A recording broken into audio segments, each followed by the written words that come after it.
నమస్తే, welcome to mid day debate. నేను రాజశేఖర్. ఇవాళ మిడ్ డే డిబేట్లోకి వెళ్తే జనంలోకి వెళ్లేందుకు సిద్ధమవుతున్నారు బీఆర్ఎస్ వర్కింగ్ ప్రెసిడెంట్ కేటీఆర్. ప్రస్తుతం జరుగుతున్న అసెంబ్లీ బడ్జెట్ సమావేశాలు అయిపోయిన వెంటనే ఆయన రాష్ట్ర వ్యాప్త పర్యటనకు వెళ్లబోతున్నారు. ఇదే అంశంపై పార్టీ శ్రేణులతో మాట్లాడిన కేటీఆర్ ఈ నెల 20న సూర్యాపేట, 23న కరీంనగర్లో ముఖ్యమైన కార్యకర్తలతో వరుస భేటీలు నిర్వహించనున్నారు. అతి త్వరలోనే రాష్ట్ర వ్యాప్తంగా చేయబోయే పర్యటనకు సంబంధించి ఈ సమావేశాల్లో క్లారిటీ రానుంది. ఈ నేపథ్యంలో అసలు కేటీఆర్ పర్యటన ముఖ్య ఉద్దేశం ఏంటి? బీఆర్ఎస్ వర్కింగ్ ప్రెసిడెంట్ కేటీఆర్ టూర్లతో గులాబీ పార్టీకి పూర్వవైభవం వస్తుందా? ఈ అంశాలపై చర్చను ఇవాళ మిడ్ డే డిబేట్లో చూద్దాం. అయితే డిబేట్లోకి వెళ్లే ముందు కేటీఆర్ పర్యటనకు సంబంధించి, రాష్ట్ర వ్యాప్త టూర్కు సంబంధించి మరిన్ని వివరాలు మా కరెస్పాండెంట్ సవీన్ అందిస్తారు. Saveen. BRS party working president KTR త్వరలో రాష్ట్ర వ్యాప్త పర్యటన చేపట్టబోతున్నారు. దీనికి సంబంధించి ప్రధానంగా ఏప్రిల్ 27వ తేదీతో బీఆర్ఎస్ పార్టీ ఆవిర్భావం జరిగి 24 ఏళ్లు పూర్తయి 25వ సంవత్సరంలోకి అడుగు పెట్టబోతోంది. దీనికి సంబంధించి బీఆర్ఎస్ పార్టీ సిల్వర్ జూబ్లీ ఉత్సవాలను ఘనంగా నిర్వహించాలంటూ గత విస్తృత స్థాయి సమావేశంలో బీఆర్ఎస్ పార్టీ అధినేత కేసీఆర్ స్పష్టం చేశారు. అందులో భాగంగా ఏప్రిల్ 27వ తేదీన వరంగల్ నగరంలో భారీ బహిరంగ సభను బీఆర్ఎస్ పార్టీ నిర్వహించబోతోంది. ఆ వరంగల్ భారీ బహిరంగ సభకు దాదాపు 10 లక్షల మంది జనాలని సమీకరించాలంటూ బీఆర్ఎస్ పార్టీ ఇప్పటికే క్యాడర్కు పిలుపునిస్తోంది.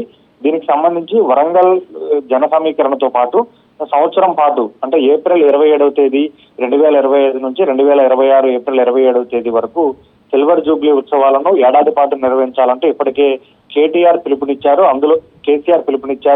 అందులో భాగంగా బీఆర్ఎస్ పార్టీ జిల్లాల వారీగా ముఖ్య కార్యకర్తలతో కేటీఆర్ సమావేశం నిర్వహించబోతున్నారు. 20వ తేదీన సూర్యాపేటలో బీఆర్ఎస్ పార్టీ ముఖ్య కార్యకర్తల సమావేశం సూర్యాపేట జిల్లా కేంద్రంలో జరగబోతోంది. ఇక 23వ తేదీన కరీంనగర్ జిల్లా ముఖ్య కార్యకర్తల సమావేశం జరుగుతోంది. అసెంబ్లీ సమావేశాలు ఏప్రిల్ 27వ తేదీతో ముగియబోతున్నాయి.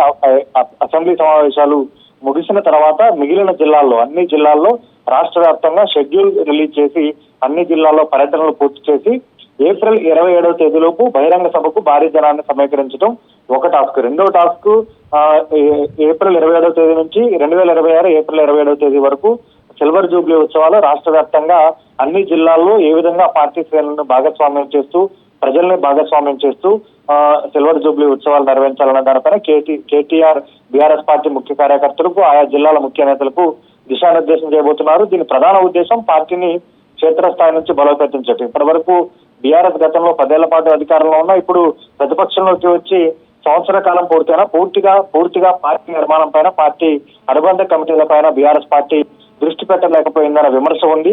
ఇప్పటి వరకు ప్రభుత్వంపై బీఆర్ఎస్ పార్టీ ఫైట్ చేస్తున్న ప్రభుత్వ వ్యతిరేక విధానాలు కావచ్చు, గతంలో కాంగ్రెస్ పార్టీ ఇచ్చిన హామీలు నెరవేర్చాలని బీఆర్ఎస్ డిమాండ్ చేస్తున్నప్పటికీ కేవలం అది ప్రభుత్వం పైన మాటలకే సరిపోతుంది, అదేవిధంగా ప్రభుత్వం పైన చేసే ప్రోగ్రామ్స్ కార్యక్రమాలకే సరిపోతుంది. కానీ పార్టీ పరంగా బీఆర్ఎస్ పార్టీ ఎట్లాంటి కార్యక్రమాలను క్షేత్రస్థాయిలో నిర్వహించడం లేదు.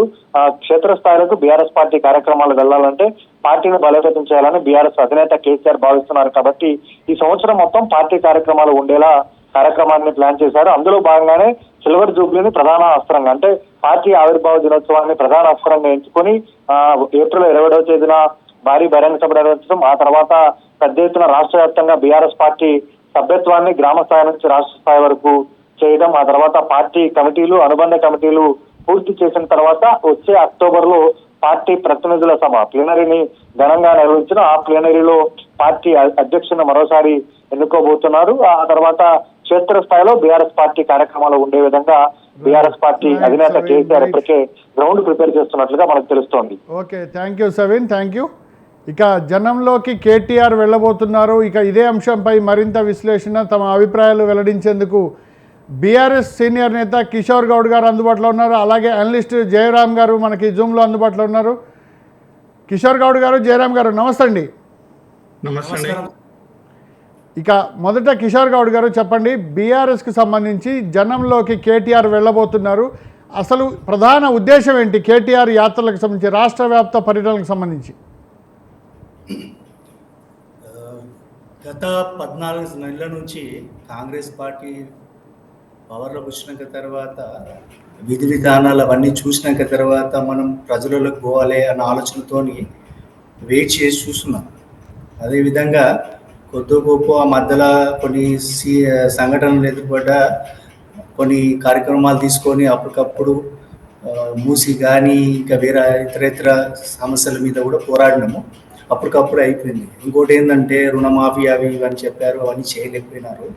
సో ఇప్పుడు మనకు ప్రత్యేకంగా ఇప్పుడు 25వ సంవత్సరం వచ్చింది బీఆర్ఎస్ పార్టీగా మారినాక తర్వాత 25వ సంవత్సరంలో అడుగు పెడుతున్నాం కాబట్టి పెద్ద ఎత్తున పార్టీని రివైవ్ చేయాలన్న ఆలోచనతో ఉన్నాము. ఎందుకంటే చాలా మంది మధ్యకాలంలో పవర్లోకి వచ్చినాక చాలా మంది మన పార్టీలకు రావడం జరిగింది. ఆ వచ్చినాక తర్వాత పవర్లోకి వెళ్ళిపోయినాక తర్వాత కూడా చాలా మంది వెళ్ళిపోవడం కూడా జరిగింది. అంటే వాళ్ళు పదవుల గురించి వచ్చిండ్రు పోయిండ్రు అనేది ప్రజలకు అందరికి అర్థమైంది. ఉద్యమకారులు, కేసీఆర్ గారి నాయకత్వంలో పనిచేసిన లాయలిస్టులు అందరూ కూడా ఒక్క తాటి మీదనే నిలబడి ఉన్నారు, నాయకత్వంకి సపోర్ట్ చేస్తే ఉన్నారు. ఇప్పుడు కూడా పదవులు అందని వారు కూడా చాలా మంది ఉన్నారు. కాబట్టి అది ఒక పార్ట్. కాకపోతే ఏంటంటే ఇప్పుడు ప్రజలలోకి వెళ్ళాలని ఒక నిర్ణయం చేసుకున్నాం. ప్రజల వద్ద ఉండాలి, ప్రజలతోనే ఉండాలి అని ఎప్పటికప్పుడు నిర్ణయించుకున్నాము. ఇంకోటి ఏంటంటే పార్టీ కార్యక్రమాలన్నీ కూడా కింద నుంచి గ్రౌండ్ లెవెల్ నుంచి స్టార్ట్అప్ చేసి అన్ని విధాల కమిటీసు, అన్ని విధాల బాధ్యతలు అన్ని నాయకత్వానికి అప్పచెప్తే కింద నుంచి తీసుకున్న ఫీడ్బ్యాక్ని మేము ఏ విధంగా ప్రజలలో పోవాలి, ఎందుకు వాళ్ళ నుంచి మనము పాలన కాంగ్రెస్ పాలన విధానంతో ఏ విధంగా ఎండగట్టాలనే ఆలోచనతో ఉమ్మడంగా అంటే ఇప్పటికే మనం చాలా విధాలుగా కొన్ని కార్యక్రమాలు చేసినప్పుడు కూడా అది ఫుల్ స్ట్రైట్గా ప్రజలలో పోయి ఒక ఉద్యమ రూపంకి తీసుకున్న పరిస్థితులు రాలేకపోయినాం. ఎందుకంటే మనం ఒక సంవత్సరం పాటు వాళ్ళకు టైం ఇవ్వాలనే ఆలోచనతో మనం అన్ని విధాలుగా ఆగిపోయి ఉన్నాం. కేసీఆర్ గారు కూడా ఈ మాట చాలాసార్లు పలుమార్లు చెప్పారు, మీటింగ్లో చెప్పారు. అంటే కిషోర్ గౌడ్ గారు ఇక్కడ ఒక విషయం, ఇప్పుడు మీరే అన్నారు, కేసీఆర్ గారు కూడా చెప్పారన్నారు. యాక్చువల్గా కేసీఆర్ గారు వెళ్తానన్నారు కదా జనంలోకి, సంక్రాంతి తర్వాత వెళ్తారన్నారు. ఇప్పటివరకు దాని మీద ఎలాంటి ప్రకటన కానీ ఏమీ లేదు. మరి ఇప్పుడు అకస్మాత్తుగా కేటీఆర్ గారు లైన్లోకి వచ్చారు. ఏంటి, ఏమన్నా మార్పులు చేర్పులు జరిగాయంటారా? కేసీఆర్ గారు ఎందుకు ప్రజాక్షేత్రంలోకి రావడం లేదు? లేదు, అట్లాంటిది ఏం లేదు. ఇదేంటంటే ఇప్పుడు కేటీఆర్ గారే కాదు, హరీష్ రావు గారు, కవిత గారు, సంతోష్ రావు గారు, అందరు పెద్ద అగ్ర నాయకులు, మసూదన్ షారి గారు కానీ, తర్వాత పద్మారావు గౌడ్ కానీ, మన తలసాని శ్రీనివాస్ యాదవ్, పెద్ద అగ్ర నాయకత్వం ఎంతమంది ఉన్నారో పెద్ద నాయకులు, టాప్ ర్యాంక్ మినిస్టర్స్ అందరు కూడా ఇన్వాల్వ్ అయ్యి ప్రజలలో పోదామన్న ఆలోచనతో పోతున్నాము. మీరు మా వర్కింగ్ ప్రెసిడెంట్ కాబట్టి ఇప్పుడు కార్యకర్తలకు ఉత్సాహంతో ఉండడానికి, కొన్ని రివైవ్ చేయడానికి ఇప్పుడు చిన్న బేబీ అంటే ఇప్పుడు మేమేందంటే సూర్యాపేటను స్టార్ట్ చేస్తాం. సో ఇట్లా క్రమంగా కూడా గ్రాడ్యువల్గా పెంచుకుంటూ పోదామన్న ఆలోచనతో ఉన్నాము. అది మనం 25th వచ్చే వరకు బహిరంగ సభ, 27th వచ్చే వరకు బహిరంగ సభకి అదంతా కూడా కన్సాలిడేట్గా చేసుకోవాలన్న ఆలోచనతో ప్రజలకు చేసి ప్రజల నుంచి మద్దతు కూడా పట్టాలని, లక్షలాది మంది జనాలని కూడా మోటివేట్ చేయాలి. అందరూ కూడా ప్రజలు కూడా అసహనంతో ఉన్నారు, అందరూ కూడా బాధతో ఉన్నారు. కాబట్టి వాళ్ళ మధ్యలోకి పోయి మేమున్నాము, మీతోని మీ గురించి పోరాడతామని కూడా అన్ని విధాలుగా ధైర్యము, అన్ని విధాలుగా సపోర్ట్ చేస్తూ ముందుకు పోవాలన్న ఆలోచనతోనే ఇప్పటి నుంచే స్టార్ట్ చేసినాము. ఇది 10th నుంచి మా మెంబర్షిప్ డ్రైవ్ కూడా ఉంటుంది next month. So working president కాబట్టి ఈ taken initiative right now. Okay, right. ఇదే కేటీఆర్ జనంలోకి వెళ్ళబోతున్న కేటీఆర్ అంశానికి సంబంధించి మరింత విశ్లేషణ అందించేందుకు ప్రముఖ అనలిస్ట్ జయరామ్ గారు ఉన్నారు. జయరామ్ గారు, గుడ్ ఆఫ్టర్నూన్ అండి. జయరామ్ గారు వినిపిస్తుందా సార్ వాయిస్? సార్ ఇప్పుడు జయరామ్ గారు, ఈ కేటీఆర్ పర్యటన, జనంలోకి కేటీఆర్ పర్యటన, రాష్ట్ర వ్యాప్త పర్యటనని ఎలా అర్థం చేసుకోవాలంటారు? ప్రతిపక్షంలో ఉన్నప్పుడు డెఫినెట్ గా ప్రతిపక్ష పార్టీలు అదే చేస్తుంటాయి, ప్రజల్లోకి పోవటం కానీ, లేకపోతే ఉద్యమాలు నిర్మించడము, ప్రజాక్షేత్రంలో ఉన్నట్టుగా అనిపిస్తుంది. కానీ ప్రతిపక్షంలో ఉన్నప్పుడు అన్ని పార్టీలు చేసే పని ఇది. పెద్ద ఈరోజు కేటీఆర్ చేసింది మొదటిదేం కాదు, చూసి అంతకంటే కాదు. అన్ని పార్టీలు చేస్తున్న పని అదే, ఇప్పుడు కేటీఆర్ చేస్తున్న పని అది. దానివల్ల పెద్ద ప్రయోజనాలు ఉంటాయని అనుకోను. కానీ ఎప్పుడు ప్రయోజనాలు ఉన్నాయంటే ప్రభుత్వంలో ఉన్నప్పుడు వీళ్ళు ప్రజల్ని ఎందుకు విస్మరిస్తారు అనేది ప్రధానమైన ప్రశ్న. ఇప్పుడు రేవంత్ విరివిరిగా ప్రజల్లో తిరిగిండు, అధికారం చేసింది. ఇప్పుడు ప్రజలు మాట్లాడేది ప్రజా ప్రభుత్వం అని రేవంత్ మాట్లాడుతున్నాడు. ప్రజల ప్రభుత్వం కొంతమంది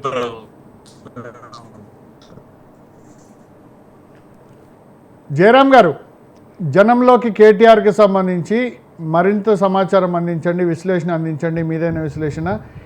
ఈ జనంలోకి కేటీఆర్ వెళ్ళడంకి సంబంధించి ఇప్పుడు వరుస వివాదాలు వెంటాడుతున్నాయి. ఎమ్మెల్యేల కప్పదాట్లు, ఎమ్మెల్యేలు పార్టీ మారిన అంశాలు ఉన్నాయి. దాని మీద తీర్పు రావాల్సిందో అనుకోండి, ఆఫ్కోర్స్ సుప్రీంకోర్టులో. ఇలాంటి క్లిష్ట పరిస్థితుల్లో స్కాములు అన్నీ వెంటాడుతున్నాయి. ఈ పరిస్థితులలో కేటీఆర్ ప్రజల్లోకి వెళ్ళి నేరుగా తేల్చుకుందామని అనుకుంటున్నారా, లేకపోతే క్యాడర్ని ఉత్తేజం చేద్దాం అనుకుంటున్నారా? ఏంటి ఆయన మోటివ్ ఏంటి? అంటే ఒకటండి, తెలుసుకోవటము అనేది ఒక అంశము. డెఫినెట్గా రాజకీయ పార్టీలు ఒక అంశానికి వచ్చినప్పుడు నువ్వా నేనంటగానే ఉంటాయి. తప్పితే ఎందుకంటే ఇక ప్రధాన ప్రతిపక్షము బీఆర్ఎస్, ఆ విషయాన్ని మనం గుర్తుపెట్టుకోవాలి. అంతేగాని ఏదో కాంప్రమైజ్ అవ్వడం కోసము కేటీఆర్ నేను ప్రజల్లోకి వెళ్తున్నాను అనుకోవటం లేదు. కానీ అక్కడ ప్రధానంగా మనం చూడాల్సింది ఏంటంటే డెఫినెట్గా కొన్ని అంశాలను మనం క్లియర్గా అబ్జర్వ్ చేసినట్టు అయితే ప్రజల్లోకి వెళ్ళాలి, ప్రజాక్షేత్రంలో ఉండాలి, ప్రజలతోని మమేకమవుతున్నప్పుడు డెఫినెట్గా ప్రభుత్వాలు కొంత వెనకడగడానికి ఛాన్స్ ఉంది. అది ఒక ఎత్తుగడ లోపల డెఫినెట్గా ఎవరైనా అది అనుసరించాలి కూడా. ఇక్కడ మరొక అంశం వచ్చేసి ప్రజాక్షేత్రంలోకి వెళ్ళడానికి ముందు ఏదైతే తను కోరుకుంటున్నాడో అది జరగకపోవచ్చు. కానీ అక్కడ ఉన్న అంశాలు ఇప్పుడు విద్య కావచ్చు, వైద్యం కావచ్చు, ఆల్కహాల్ కావచ్చు, ఈ మూడు ప్రజల్ని పీడిస్తున్నవి. ఒకటి వచ్చేసేమో విద్య ప్రాపర్గా లేకపోవటము, ఆల్కహాల్తోని విపరీతంగా జనాలు చనిపోవటము, నెక్స్ట్ వచ్చేసి ఆ వైద్యం అందలేక ఇప్పుడు చాలా కుటుంబాలు బజార్ను పడి, సో వాళ్ళ కుటుంబం లోపల ఒక వ్యక్తికి కనుక అనారోగ్యం వస్తే ఆ పరిస్థితి ప్రైవేట్ కార్పొరేట్ హాస్పిటల్కి వెళ్ళే తప్ప వాళ్ళకి ఒక నమ్మకమైన ట్రీట్మెంట్ ప్రభుత్వ హాస్పిటల్లో లేని పరిస్థితి. ఇప్పుడు కాదు అప్పుడు, ఎప్పుడు కూడా ఆ కొరత ఉంది. సో ఇప్పుడు ఇంకా ఎక్కువగా కనిపిస్తుంది ఆ కొరత, ఇంకా ఎక్కువ కనిపిస్తుంది. ఇలాంటి అంశాల మీద ఫోకస్ చేసి ప్రజల దగ్గరికి పోతే డెఫినెట్గా బాగుంటుంది.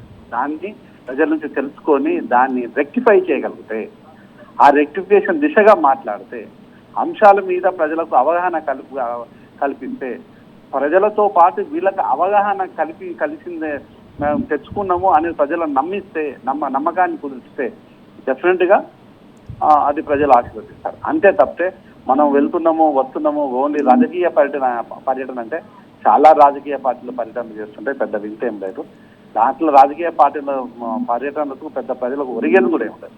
దానివల్ల ఎవరికి ఉపయోగం లేదు, ఎవరికి ఒరిగేది లేదు. కాబట్టి ఇప్పటికైనా ప్రభుత్వాలు, గత ప్రభుత్వం కానీ ఇప్పుడు ఉన్న ప్రభుత్వం కానీ ప్రజల పక్షాన ఉండి పనిచేస్తే తప్ప ప్రజలను దాచుకోవాలంటే ఎవరు ఎన్నిసార్లు చేసినా పెద్ద ప్రజలకు ఒరిగేది ఏం లేదు. రైట్. జయరాం గారు, ఇంకా కిషోర్ గౌడ్ గారు, బీఆర్ఎస్కి సంబంధించి కేటీఆర్ విశ్లేషణకు సంబంధించి చెప్పండి. ఇప్పుడు వరుస వివాదాలు అంటే ఈ మధ్యనే లిక్కర్ స్కామ్లో చిక్కుని కవిత గారు బయటకు వచ్చారు, బెయిల్ మీద వచ్చారు. తర్వాత ఇప్పుడు ప్రభుత్వం కూడా ఎన్నో కేసులు తిరగదోడతామంటుంది. విచారణలు కాళేశ్వరం కానీ ఇంకోటి కానీ వాటి మీద విచారణలు చేస్తుంది. ప్లస్ ఎమ్మెల్యేల వ్యవహారం ఉంది. దీని అన్నిటి నేపథ్యంలో క్యాడర్ స్ట్రెంత్ బలపరిచేందుకు, క్యాడర్లో ఉత్తేజం చేసేందుకు ఈ కేటీఆర్ పర్యటనలు ఎలా ఉపయోగపడతాయి అంటారు కిషోర్ గౌడ్ గారు? ఇప్పుడు జయరాం గారు మాట్లాడింది నాకు కొంచెం అర్థం కాలేదు, ఎందుకంటే వాల్యూమ్ తక్కువ. సరే, ఇప్పుడు ప్రజలకు వెళ్తున్నప్పుడు ఇవన్నీ సమస్యలు వస్తున్నప్పుడు మా దృష్టికి వచ్చినప్పుడు మేము అన్ని అడ్రస్ చేస్తూనే ఉన్నాం ఎప్పటికప్పుడు.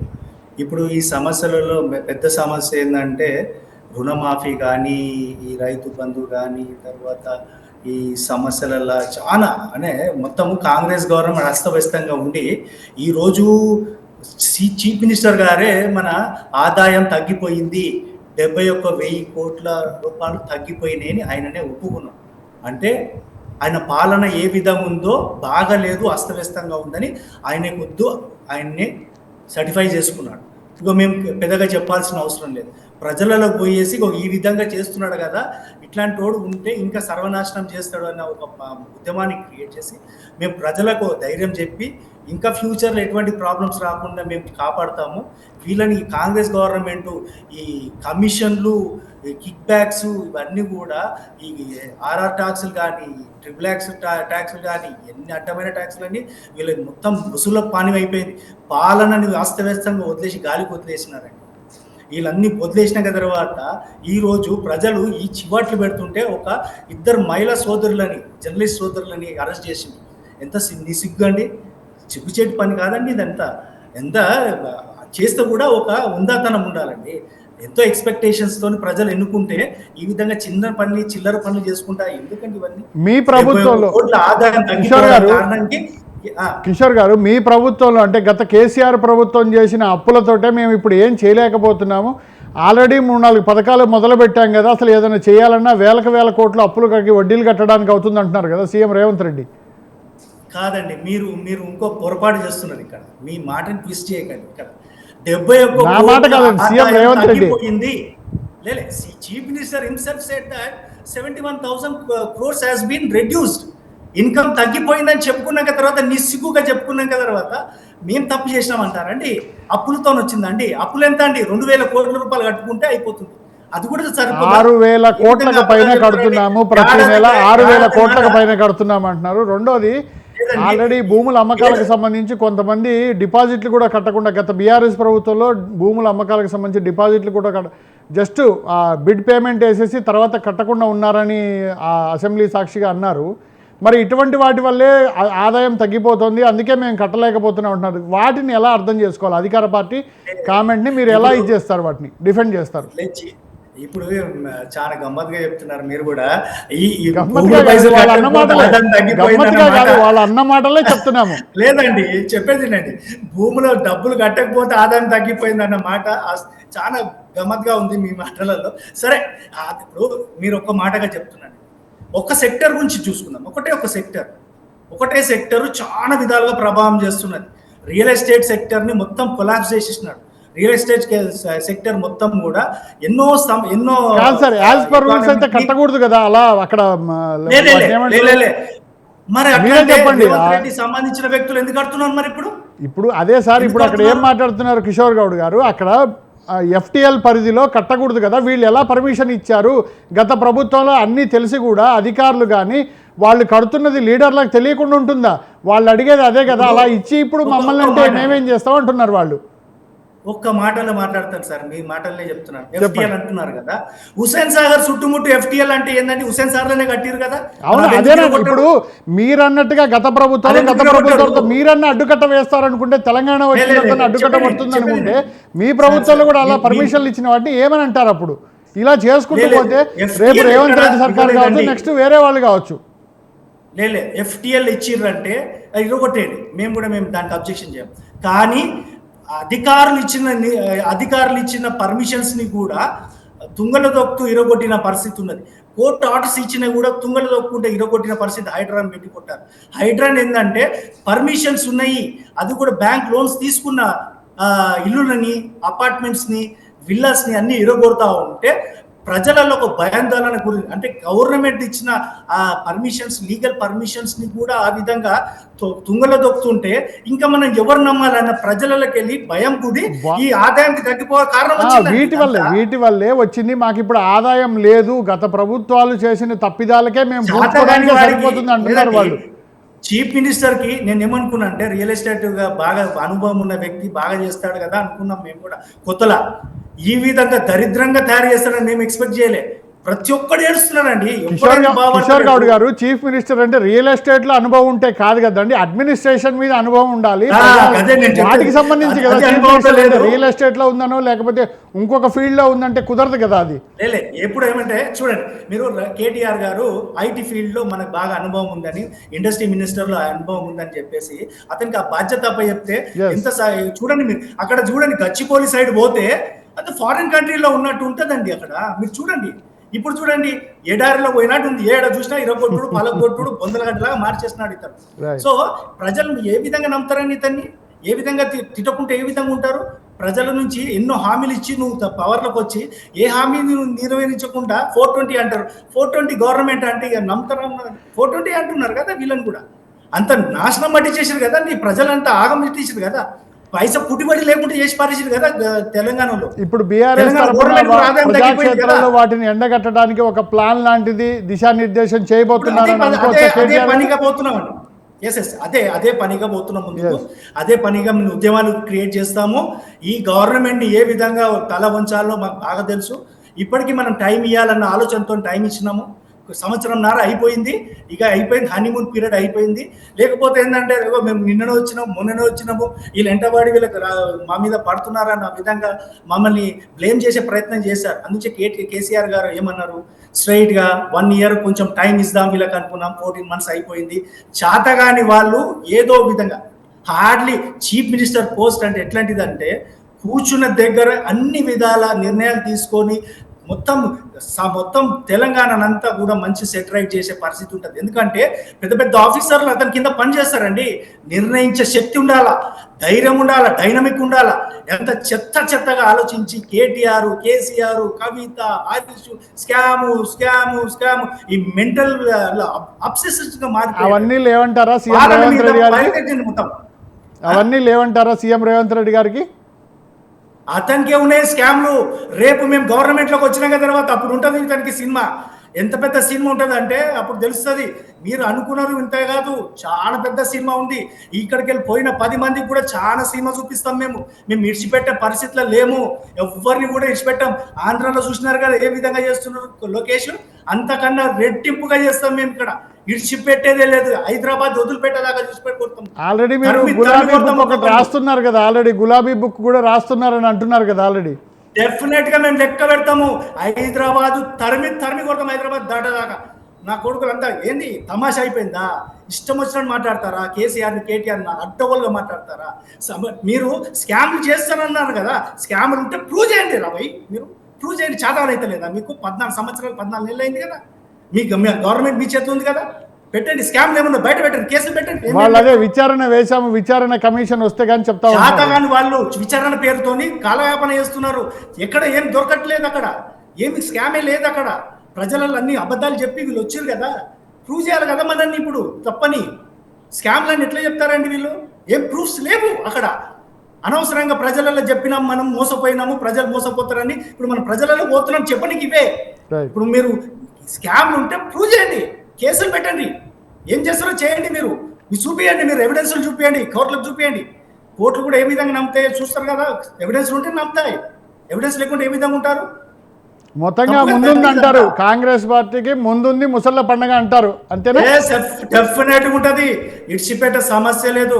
ఇవాళ తమాషా చేస్తున్నారేమో గవర్నమెంట్లు ఉండని, కానీ మేము మాత్రం వదిలిపెట్టే పరిస్థితి ఉండదు. రైట్, కిషోర్ గౌడ్ గారు రైట్, అందించారు బీఆర్ఎస్ తరఫు నుంచి. Thank you for participating in debate. ఇది ఇవాళ మిడ్ డే డిబేట్. చూస్తూనే ఉండండి స్వతంత్ర టీవీ.